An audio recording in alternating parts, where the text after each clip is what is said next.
शेरवा पकैले बारी माई सवारियानु हो कि शेरवा पकैले बारी माई सवारियानु हो कि मथवा पलेले बारी लाला की चुनरियानु हो कि मथवा पलेले बारी लाला की चुनरियानु हो।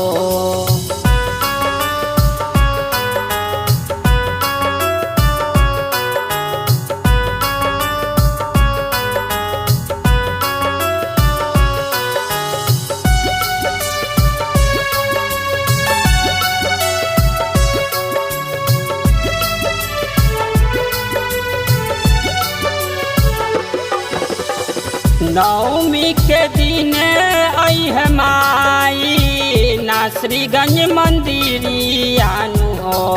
नवमी के दिन आई माई नासरीगंज मंदिरियानु हो।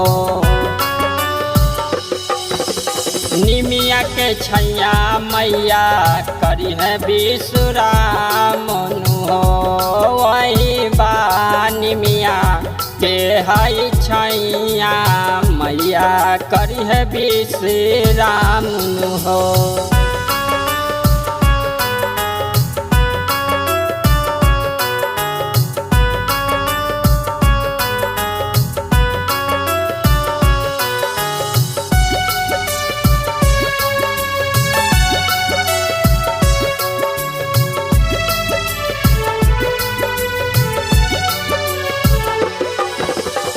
नवमी के दिन माई दी है दर्शनियानु हो।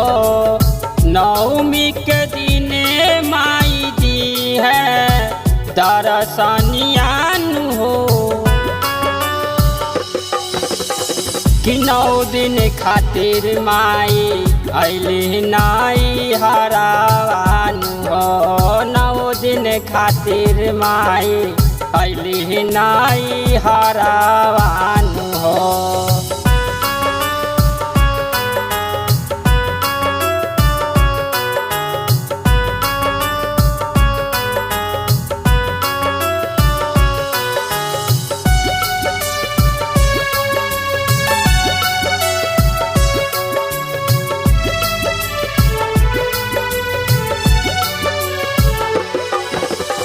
दशमी के दिन माई जई है अपन ससुररियानु हो।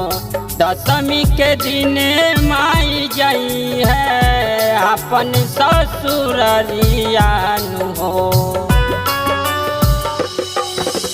कि बारा भीड़ होला नासरीगंज मंदिरियानु हो। तगावे पर मद कुशवाहा तोर भजनियानु हो कि बारा भीड़ होला नासरीगंज मंदिरियानु हो।